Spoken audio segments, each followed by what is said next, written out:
Hi everyone, welcome back to another episode of AgogeTV with me, your host Phil Leonard.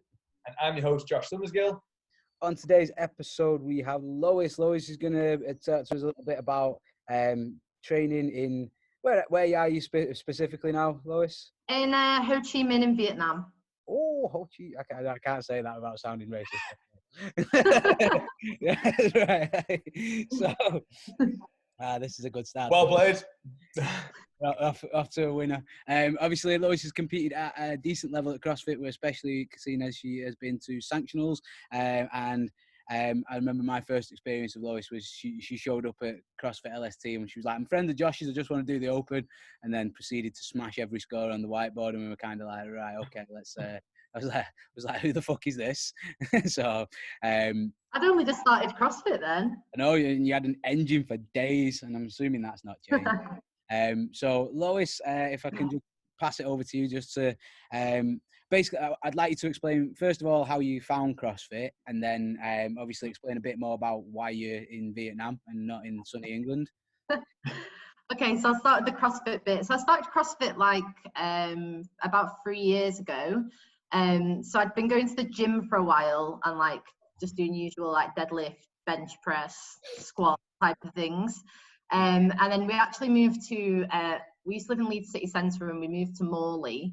And there just really randomly was a CrossFit gym in Morley. So it was actually my boyfriend who'd done CrossFit before. He was like, "Oh, come on, just try it." And I'd always taken the piss out of CrossFit and been like, "Oh, it's for people that want to get injured. Like, it's rubbish. They're all just cheaty pull-ups and all that stuff." Right. And then everyone does that, don't they? Only way I to did get a into CrossFit. taster. I did a taster and then I signed up for like one class a week, and literally within a month I was on unlimited membership. So it escalated pretty quickly. Nice. Yeah, the reason I'm in Vietnam is because I'm a teacher, and teaching in England was pretty stressful. It was quite an impulsive decision. I'd like handed my notice in at work and we didn't know what we were going to do, and I just saw a job in Vietnam and I was like, "We're going to Vietnam." And then we did. Been here for Fair play. Been here for nearly 3 years now. Awesome. So. Had you been to Vietnam before you?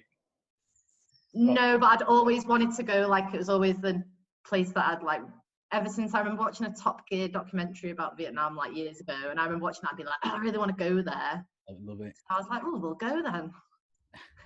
I like it. Fair play.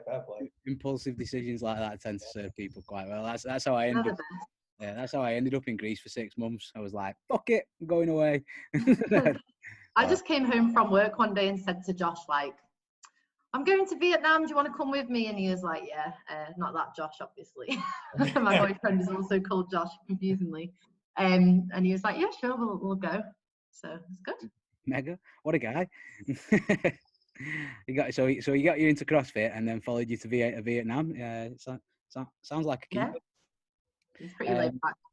Okay, awesome. So, next question that we've got is basically, I know that when I'm training over here, and like the other day I did a workout in the sun at like 2:00 in the afternoon, and I lost about 10 rounds off what I thought I was going to get. So I probably would have got 5 more than I actually got. And then like the sun took me right down to like death.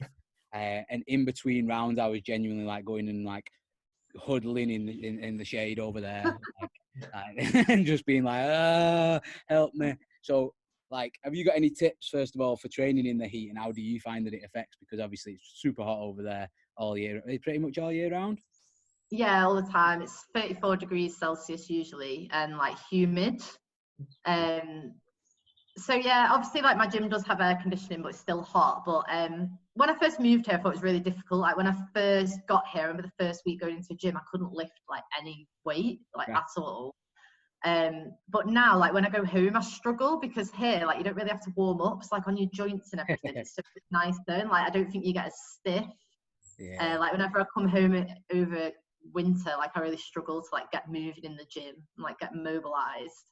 So there are some upsides, but yeah, there are some downsides. I find, especially if I've got to work out with a lot of like running or something in, like the cramp and things like that you sometimes get.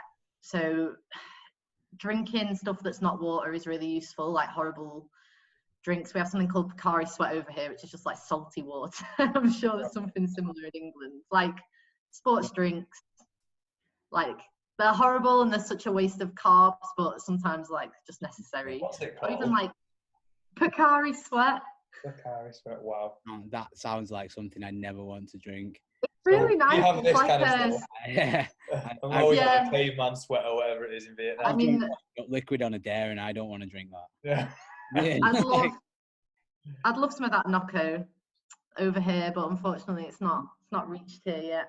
We'll put a word in for you. yeah, we'll have a word. It's closer though. I think it just launched in like Thailand or somewhere, so it's edging in. Oh, that's close Getting enough. closer. I Probably arrive just as I leave. was going to say about November time-ish, something like that. Yeah. No, So- but I think the heat it's good when you get used to it, but yeah, anything when I've got to run is the worst. Like I used to like workouts of running in at home, and here when you've got to leave the aircon and go onto the street, like I do the entire like 400 meters or 200 meters with my eyes shut usually, because I'm just like, oh, make it end.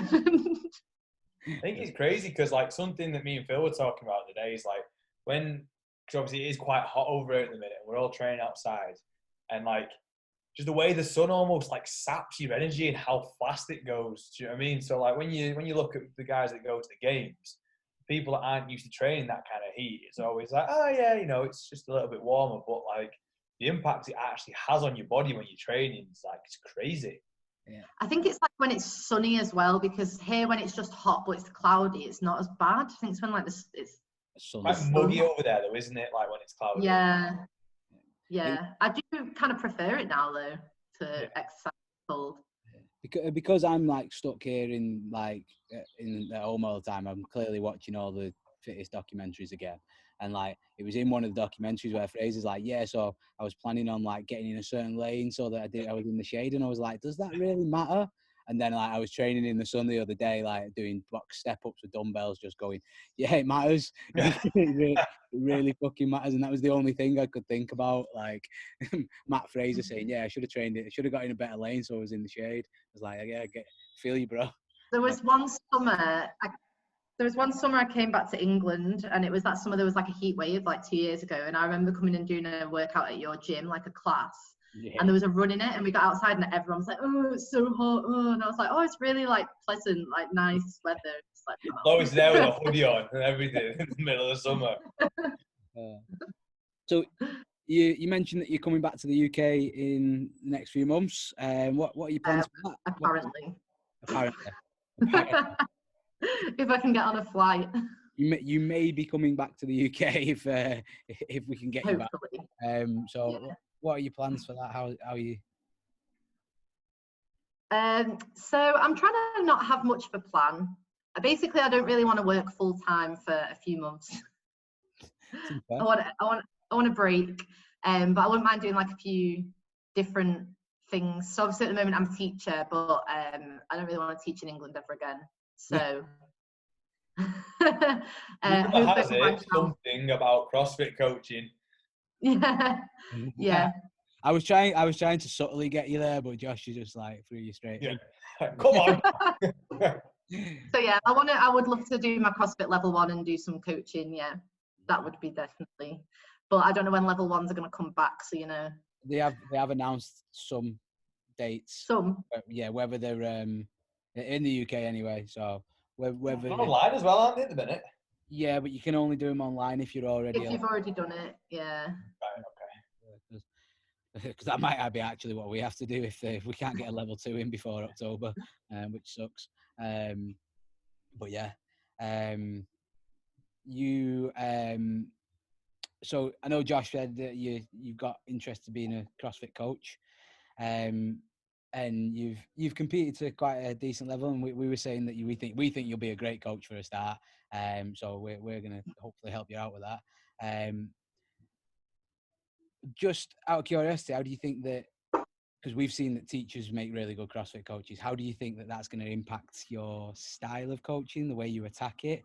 Or is that just like, I don't know yet, we'll find out. I think it'll help. So last summer I went and did some work experience in Bali and helped out in a gym there for like 2 or 3 weeks. Right, okay. And I think it helped me be more like patient, like we've given the same cue multiple times. But then I also think like the weird thing about it is obviously with teaching you're very verbal, and I think with CrossFit obviously you can give different cues. You can be like you can touch people like you're not allowed to touch kids.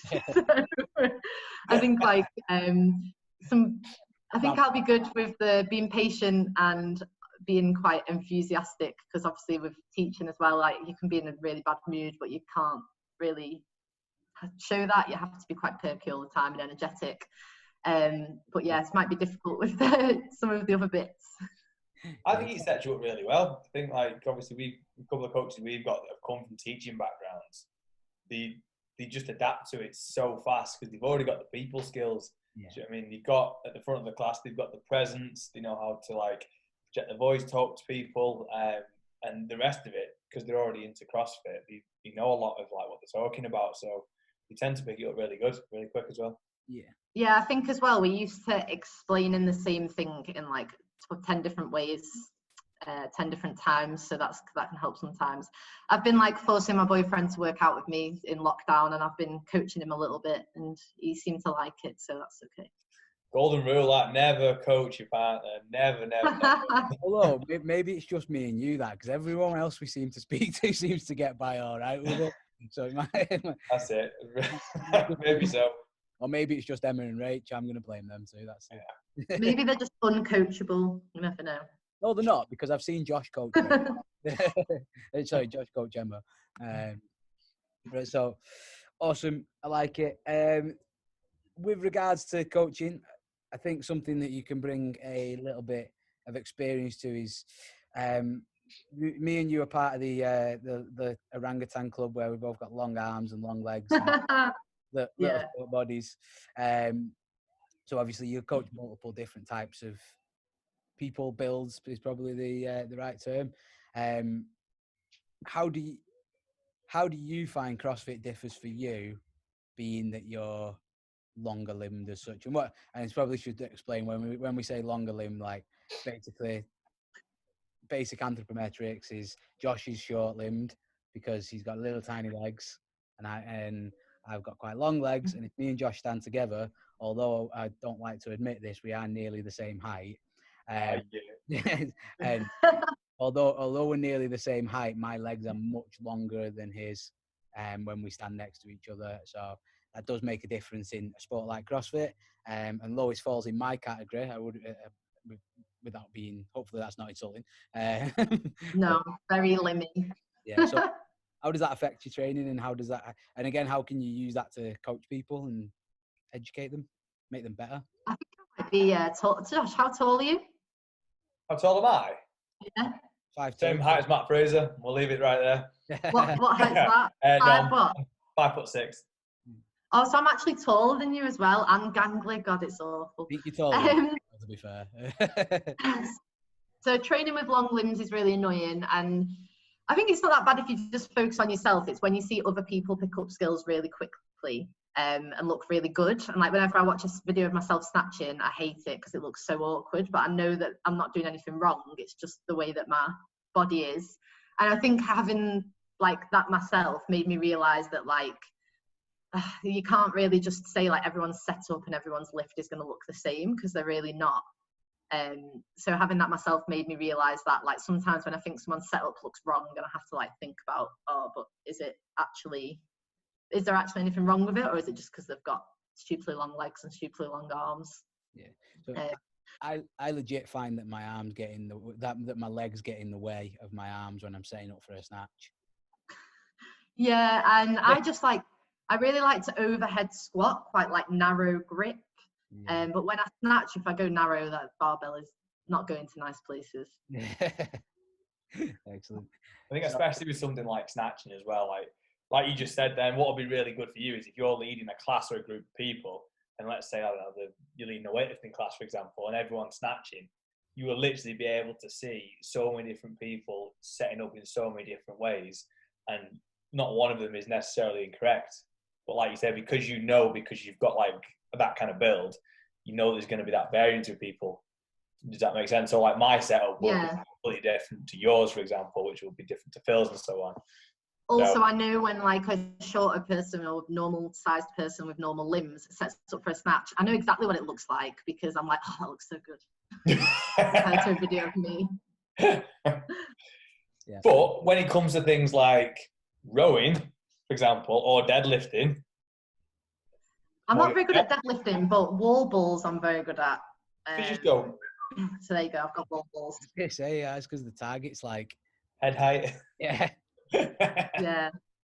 Wall balls I'm pretty good at, but strict handstand push-ups with the box that CrossFit give me is not okay. Out of interest, what is the difference between your 1 rep max power clean and your 1 rep max full clean? My 1 rep max power clean is 75, and full clean is 80 as of today, but was only 77.5. They're like, yeah, I find squat clean a lot harder, but I find squat snatching so much easier than power snatching. Like power snatching for me is really difficult. Right. Okay. That's interesting. Weird. Yeah, I know. Like, to be fair, like I find it's relatively similar. My clean and my power clean's like, yeah, my power clean's 100 and my clean is 100. Like, my power clean usually catches up to my squat clean like really quickly. Though, like as soon as I squat clean something, I'm pretty guaranteed to power clean it like really quickly. Yeah. So for you guys, the issue isn't getting the bar off the floor, is it? It's once you're in the bottom of that really long squat. For me, it's slamming the brakes on. Like, I can't slam. Yeah, I get crushed underneath it. Yeah. I can pull it up here. I can pull it as high as you want me to. But like, actually, like I was actually thinking to myself today when I was snatching. I was like, think power, because I knew it was getting heavy, and I knew that I'd end up full snatching it. But if I thought power, I'd pull it through the ceiling. So like that was my like my cue to myself to be like, okay. I'm guessing you find the same as me, that you get stuck in the bottom of a squat as opposed to like, yeah. I get stuck. And with like power and things, especially power snatch, my legs just get wider and wider. They don't get like they don't drop. They just go like starfish. It's the worst. Yeah. But I've watched like other tall people lift, and I'm like, oh, I'm not the only one doing that. It's fine. Yeah, I don't think I'm quite tall enough to have that problem. I've got long enough legs, but I'm not tall enough, I don't think. No, that's quite cool. So, what, out of curiosity, just because I know what sort of exercises I do to try and help myself with that, what does your coach do to get you to help you with it, and what sort of things does he put in? Or so, because one of my biggest like weaknesses is just squatting. Like, my squat's terrible. My front squat is really, really bad. So he just has me squatting like really like bum to the floor. Even if it means going lighter, because that's where I'll get stuck in my clean. Like, I'll catch my clean like so that my bum is on the floor, and I'll be like, why can't I stand it up? Yeah. So yeah, lots of squatting right to the bottom. Lots of squat accessories like split squats, which I hate so much. Everyone hates split squats. Nobody likes split squats. Yeah. So mainly just lots of squatting, really. I do a lot of clean pulls as well, but I don't actually think that that's my problem. We have a running joke that Phil can actually clean, like he can actually pull himself under any given weight. So as long as it's not as heavy as his deadlift, he could pull himself under it, but then he could not stand it up. Stupidity, that's what that is. Yeah. Lack of preservation. I think I can get under like a lot of weight. Yeah, but just Well, watching your video from earlier today, obviously you PB'd that 80 key full clean, didn't you? And then was it 82 that you went for?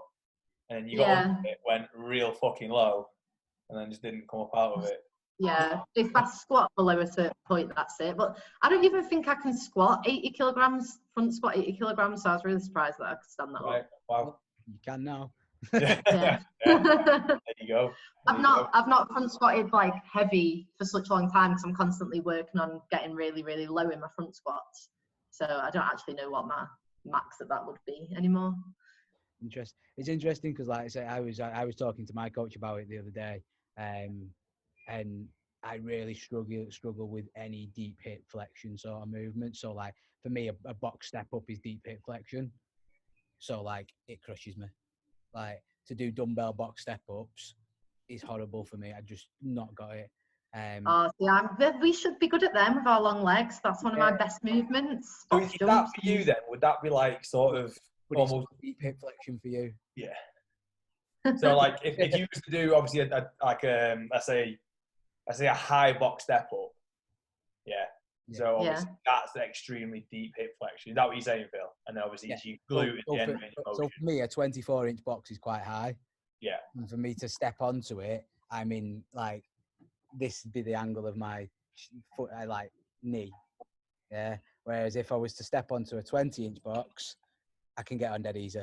Do you get what I mean? So say me and Lois was to do the same workout with with a 20-inch box, I'd be fine.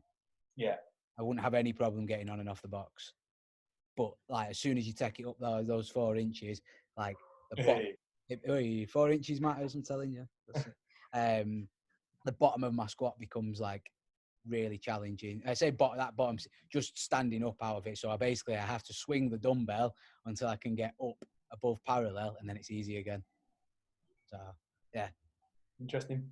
Yeah, it'd be interesting to see how Lois actually does on that when we get her in the gym. See like what the difference is. I'm pretty mobile. I'm very mobile with squatting, but I just don't have the strength at the bottom. I can sit in the bottom of a squat with my bum like practically touching the floor all day, but put any weight on that and it's mechanics, isn't it, as well? You've got a long way to go when you're squatting, so so long. You have. Yeah, and with the front squat as well, like my elbows are in the way, everything's in the way, everything's too long. So the good thing is, go on. I was saying the good thing is it gives you an excuse to be bad at everything. You can't do anything about it, so power through it. Yeah. So something I wanted to ask you as well was when you went to a sanctional event, was it Asian Throwdown or something? Asia CrossFit Championships. Right, okay. Yeah. How did you find that one? It was really, really good. It was actually a year ago today, so it keeps popping up on my Facebook timeline and making me really sad. Okay. It was really, really amazing, actually. It was great. It was good because it was a sanctional, but because it's obviously in Asia where CrossFit isn't as big, I'd say like the top 2 heats were probably like pretty elite, and then like the bottom heats was more probably like being at an RX kind of competition. But it was really good, really, really good. So like was it, so obviously because it was a sanctional event, did it feel like a little bit bigger than a normal comp? Do you know what I mean? Like yeah, it was in like a proper stadium. It was in like a proper stadium. It was like, yeah, there was like cameras on you when you were working out. Like Rory, what's his name? Rory McKernan was the announcer. Yeah, that's pretty cool. Yeah, and there was quite a lot of like CrossFit Games athletes there as well, so it was pretty surreal. Warming up on a bike next to Brent Fikowski. Wow. Yeah. Oh, come on, have a picture of it. I just asked him like, oh, how did that workout go? And he gave me like a second by second breakdown of like everything. He's so like analytical.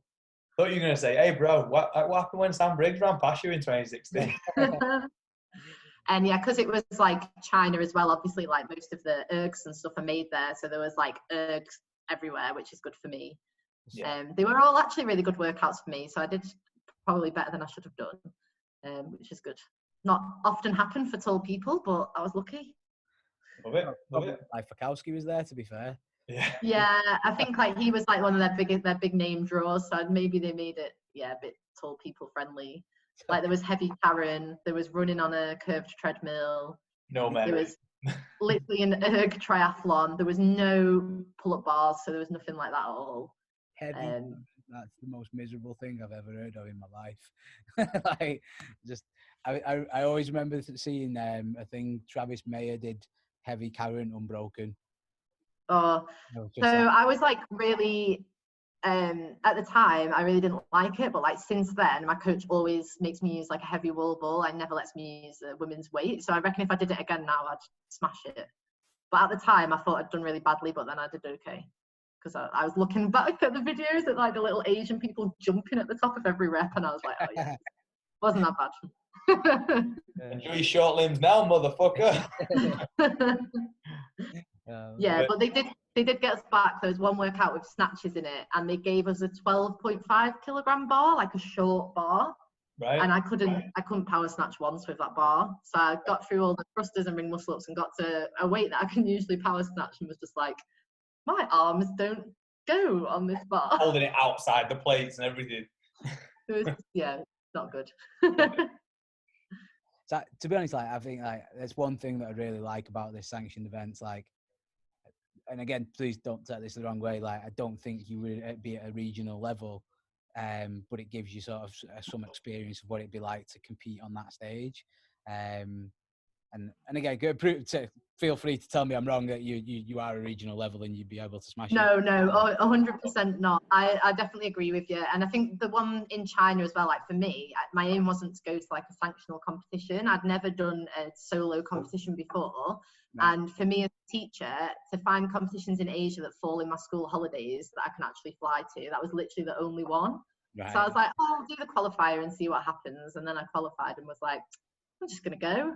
And I think there was like quite a lot of other people similar to me who were like, oh, this is one of the only competitions in Asia that I can like get to. Yeah. It's good. And like the CrossFit scene over here is like pretty much everyone knows each other. There's even though the competitions are all over the place, it's the same people at like all of them. It's pretty good. To be fair, I don't think you'll find it much different over there anymore. It's like every competition I go to, you seem to bump into the same people, and there's the same people competing at each of them, and all they're like, and then you get the odd one here and there that you're like, oh, he's really good, and then obviously all of a sudden they're actually competing at strength in depth the next time, something like that. You're like, oh, okay, that's why he was there. But it kind of sucks here because there's not as many competitions. Like when you do go to competition that you're like, oh, this is just like a local competition in Thailand or whatever. Like regionals athletes turn up because they've got like nowhere else to go. So I did one at in Bangkok in September, and like Megan Lovegrove was there, and I was like, why are you even here? Like, what are you doing? No, it's cool. I like it, and I've noticed like before all this happened as well that you were starting to see sort of people using local comps again as like tune-up events. Do you know what I mean? Like people who were regionals and sanctioned elite level athletes. Like I noticed that a lot of people were starting to go, all right, okay, well I'm going to do like, I don't know, Battle for Middle Ground in the UK, and then we're all going to go to Miami. Do you know what I mean? Which is like what the JST guys tend to do. And I was like, that's pretty cool. I think it's good for the sport because people now need those tune-ups in between. Whereas I also think now people have like let go of this obsession of like regionals, which is like everyone's goal. I think they're like, oh, actually, like, competing at sanctional is good, but now like all competitions are good. I just want to compete. I want to go out there and compete. Yeah, it's cool. I do think it's worked well, although, you know, it is sad that regionals has gone. There's a mix. It's a proper mixed bag for everyone, I think. Definitely. Yeah. Something we've talked about with a few people that were just like, I think everybody you talk to is like, oh, I do miss regionals because it was so sick. And then they're like, but this new thing's pretty sick too. Yeah. And I think that's just CrossFitters like being hungry to compete and want to watch people competing and just sport in general, isn't it? Like, I know I like sports wise right now, I'd watch like somebody banging a golf ball against a fence just for something to Well, wrestling started again. They're filming with no audience. Seen that, yeah, I saw that. Just like it's just silence. Well, apparently, Josh doesn't keep up with current CrossFit events, so I do through you. I have to fill him in. But you filter out all the shit and then give me the good stuff. I think that's pretty much. But they've committed to having some form of a games this year, haven't they? Oh, I don't know how I feel about that. Because what are they gonna just like? If the Olympics has been cancelled, the CrossFit Games should be cancelled. Yeah. Well, my like again, I'm only going off what I've heard on like other podcasts and stuff like that, and I tend to agree that like if it's done right, then and they can get the right people there, then go for it. Like give us something to watch. And I think they're just going to cover themselves for if things get better. I think if things don't get better, they'll. Yeah. Well, I know that a lot of American places, I don't know whether that's right or wrong. I know that a lot of American gyms have been let out of lockdown, haven't they, this week? So they're all going back to normal, or some form of normal. But yeah, no, I think the talk is that it's going to be held in Aromas, California. At the I saw that. So I'm like, I think that could be quite cool. I think it could be cool, but they're only going to be able to have like American people, which is a bit sad. Yeah, can't see people being able to fly. Yeah, that's it. I hopefully, my hope is they move it to like September and get a few more people there. But yeah, that's cool. But yeah, I would like something to watch. It's been boring without any sanctionals to watch. Nothing to watch, is there? Like, my Tiger King's been so popular because it's all we've got. It was literally We've been watching there's a new basketball documentary on. Right. If you like sports things about what's his name, Michael Jordan. Okay, cool. Yeah, I'll give that a watch. I'm watching that. Pretty good. I like the so my cousin put like my cousin's on TikTok and he's like 35, so I'm a bit ashamed of him, but but he posted you know, the Carol Baskin thing where like Yeah. and you know what, he did it really fucking well. Like I might post it in the comments or something because like, proper chuckle, That show, like, I had no idea what was going on, but I kept watching it, so yeah. it was doing something right. For sure. Right, so last few questions basically. And I know you've just gave us a little recommendation, but the first one is, what would be your book or film recommendation for everyone to watch? It can be your favourite film, it can be your favourite book, whatever you like. Oh, I feel like I've not watched anything good for ages. Oh, okay. Before lockdown happened, I went to watch Parasite, the film, the Right. Korean film, and that was really, really, really good. So watch that. Right. And books, I only ever really read, wait a minute, non-fiction books because I'm really boring. That's all right. Well. So I recently read Atomic Habits, but I didn't like it. Oh, good shout. I didn't like it. Fuck you, Lois. Because I already do everything in there, so I was like, this guy doesn't. Because you got long limbs. Yeah. I read Why We Sleep by Matthew Walker like a year ago, but that stuck with me. I love that book quite a lot. Josh likes that one. See, I was like that, like with Atomic Habits. I've not read it, but I was the same with the Chimp Paradox. Everyone who read it was like, yeah, this is really good. And then I was reading it and I was just like, this guy chatting shit about monkeys and fucking planets. Like just tell me what to do. I read a book quite a while ago called The Hungry Brain. If you've not read that one, that's really good. Because I did the precision nutrition course. I know you've done it as well. Yeah. And yeah, that's a really good book. I got all the books that they recommended at the end of the course, and then I've read like one of them. But what was it called, that, Lois? The Hungry Brain? The Hungry Brain, but it's good because it's basically like, do you know when people post online like, oh, just eat less and move more? But it's more about how our brains haven't evolved to this time that we live in, and it's like no one's fault that we all want to eat rubbish all the time because our brains are like programmed to do that, and then companies take advantage of it. So I think it's really good because it gives you like a bit more empathy and understanding of people. Look, I like it. Cool. So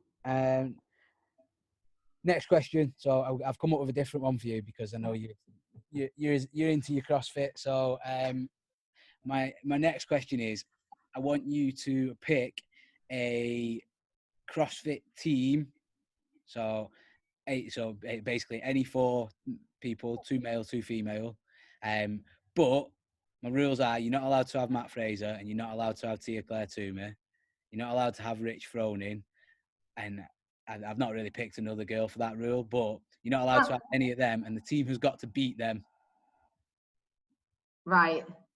so the team that she's got to beat is Fraser, Froning, Tia. And let's say Tia and Catherine. That's just for. Oh, yeah, because she's going to slow them down. So she has to pick the team to beat them. Yeah, she's got to try and come up with people. And Lois. Yeah. Right, I think I'm going to go with Cara Webb because she's the best person with a barbell and she's just given birth and she's still a beast. Yeah. See you. And then I'm going to go with Sarah Sigmundsdottir just because she's my favourite. Right, I like it. She's my Hang favourite. on, so you've already got like 2 good. Has she got to include herself? No. Oh, sorry. Cool. I mean, you can include. And then I'm gonna go Jacob Hepner just because he's also my favourite CrossFitter. Okay. And who else? Who's also good as a man? Let me think. You're allowed to pick like older people as well that had been like really good in the peak sort of thing. Good in their peaks. Yeah. So because I was thinking about this and I've kind of got an answer. That I know who I'd pick. But I've only been watching CrossFit since Matt Fraser won everything. So that's hard for me. Yeah. Okay. I guess Noah Olsen's pretty good. Ooh, big shout. I like it. Big shout. I like it. So Do you think that honestly, I'm not sure they could beat him though. No, I don't think there's anyone like cardio enough in there. I don't think It's you're going like to get a Kristen team Halter. to beat them, though. See, so my shout was Mikko Salo, back in the day. I don't even know who that is. See, But- I'm not old school. Yeah, he was just an animal. Like, so back in the day, Mikko, you know, when people were like, "Oh, King Kong's stupid because nobody can do it," like Mikko was doing it. Mikko was doing a 20-minute AMRAP of it. Do you know what I mean? Like, I love that guy, and I think he'd have been like him at his peak, at his best. With like nowadays, I think he'd be a good team member as well. He's a bit nuts. I like him. And then my other big pick would be Jason Khalipa, because you got Jason Khalipa and Mikko Salo, and I think as a team they'd be fucking sick. Wait, all I can think of when I think about Jason Khalipa was it Amanda that they did at the games where he threw his barbell like into the crowd? Like the 2009 games on it. Brilliant. I like it. So anyway, they were my picks. I was thinking about this today. I was like, well, who would I have? Josh, you got any thoughts on it? Or are you just going to go? I'm just going off people I like. Josh Bridges, Jacob Hepner. I love Jacob Hepner the best, mainly because of his dog, not going to lie. I like Winston. Just a funny dude. I also just love the way he couldn't qualify for the games when they had that handstand push-up standard, and then they took it away and he qualified and did really well, which just proves that handstand push-up standard is turd. I also like the fact that yeah, I was gonna say they brought it back and he did all right on his fist, didn't they? Yeah. Crazy. It's like crackpot. Okay, awesome. 2 more questions, quick fire ones. What's your favourite swear word? Oh, I don't swear. It can be Vietnamese. Turd, there you go. I said turd before. You can have that one. In Vietnam, we just say choi oi. Choi oi! Oi, oi. Choi oi! Choi oi.